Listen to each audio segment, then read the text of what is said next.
안녕하세요. 김현지입니다. 이번 영상에서는 총균세 4부 인류사의 발전적 연구 과제와 방향의 두 번째 챕터 16장 동아시아의 운명과 중국 문화의 확산에 대해서 이야기하려고 합니다. 중국의 역사는 동아시아의 전 역사를 파악할 수 있는 열쇠가 되었는데요.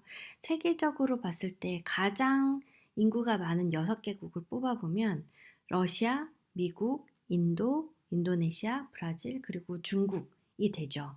근데 이 5개국, 중국을 제외한 5개국은 수백 개의 언어와 민족이 섞인 도가니인 셈인데요. 중국은 기원전 200년쯤에 정치적으로 이미 통일을 하고 하나의 문자를 쓰고 있었어요. 12억 중 8억이 만다린어를 쓰고 있고 나머지 3억은 유사 언어를 쓰고 있는 그런 상황, 거의 하나의 문자를 쓰고 있다라고도 볼 수 있는 거죠. 그래서 보통 우리들은 중국화된 게 아니라 유사 이래 원래 중국이었다라고 생각을 하기가 되기 쉽죠. 하지만 이거는 착각이라고 볼 수도 있습니다. 한인종이다라고 말한 그 몽골 인종이 사실은 되게 다양한 인종들이고 말하자면 스웨덴, 이탈리아, 아일랜드의 차이보다 더 큰 차이가 있는 인종들이었던 거죠.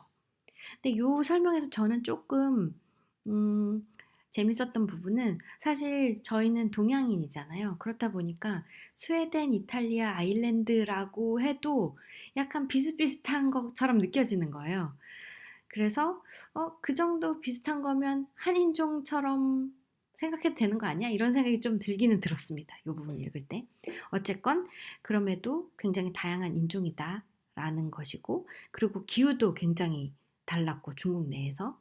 그런데 어떻게 중국은 그렇게 유사한 언어와 문화를 가질 수 있었을까?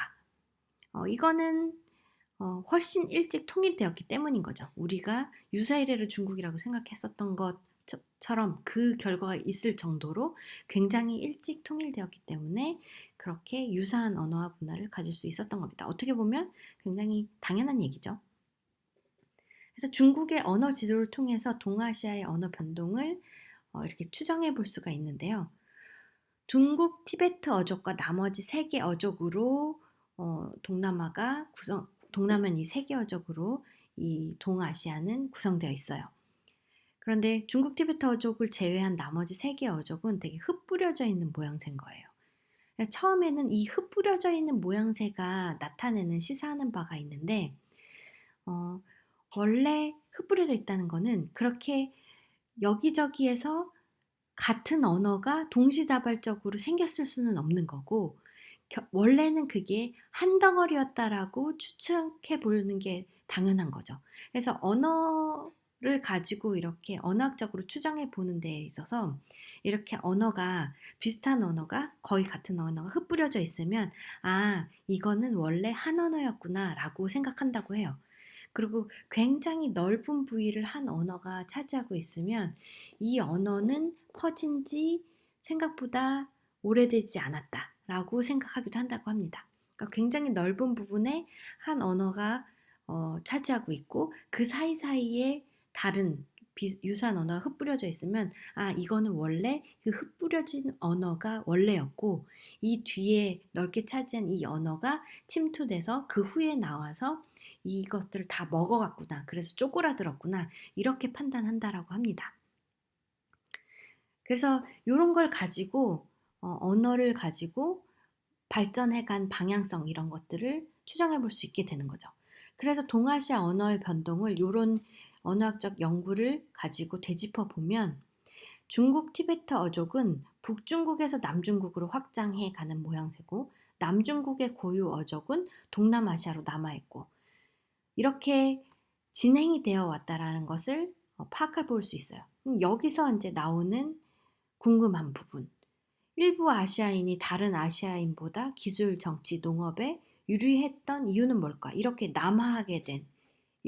남아해서 차지하게 된 이유는 뭘까라는 궁금증이 생기는 거죠. 같은 아시아인데 말이에요. 그래서 중국의 다양한 문화를 통일시켜준 지리적 요인은 무엇이었냐? 장물화와 가축화가 최초로 시작된 중심지 중 하나가 중국이죠. 중국의 황하 문명. 4대 문명 중에 하나잖아요. 그래서 이 중국에서는 최초로 시작된 곳이다 보니까 문명의 여러 특징들이 차례로 여기서 나타나게 되는 걸 볼 수 있어요. 그리고 중국은 이런 특징이 있어요. 남북 방향이 짧고 동서가 길고 그리고 단절되지 않았고 동서를 흐르는 긴 강이 있었죠. 북부에는 황하강이 동서를 흘렀고 남부에는 양쯔강이 동서를 흘렀고 이렇게 큰 강이 흘렀는데 또 그 두 강이 운하로 연결됐어요. 그렇다 보니 어마어마한 교통로와 그리고 풍족한 물 공급이 되는 그런 정말 축복받은 넓은 땅을 갖게 된 곳이 중국이었던 거죠. 그래서 중국은 동아시아 내에서 가장 혁신적으로 문물을 발전시킬 수 있었던 그 환경을 가지게 되었었던 거고요. 주된 전파는 그래서 북에서 남으로 이루어졌었는데 남에서 북도 일부 있었지만 주된 전파는 북에서 남으로 전파되어 왔었고 그리고 중국은 워낙에 일찍 통일했었기 때문에 기원전 1000년에 이미 우리 이외의 민족은 야만인이라고 생각할 정도로 문명이 발전했었던 겁니다. 그리고 중국의 불도저 현상은 매우 강력해서 남아있는 이민족이 소소하고 거의 대부분이 지금 중국의 중심을 차지하는 그런 민족으로 통일되게 됐었고요. 그리고 한국과 일본은 지리적으로 경계에 있었죠. 중국을 보면 해안선이 되게 반듯해요. 되게 유려한 동그란 해안선을 가지고 있고 한국만 한반도만 볼록 튀어나와 있게 돼요. 그래서 한반도는 그 이점을 가지고 독특한 문화를 발전시킬 수 있었던 거고 일본은 섬이었기 때문에 또 독특한 문화를 가지고 있을 수 있었던 거죠. 하지만 언어를 봐도 한국과 일본의 문자에는 한국의 흔적이 남아있죠. 그래서 이렇게 해서 16장 동아시아에 있어서의 중국의 커다란 역할에 대해서 살펴봤습니다. 중국은 축복받은 땅이었다 라는 것을 되짚어보면서 16장은 마무리 짓도록 하겠습니다. 그럼 다음 영상에서는 17장 동아시아와 태평양 민족의 충돌에 대해서 다루도록 하겠습니다. 다음 영상에서 만나요.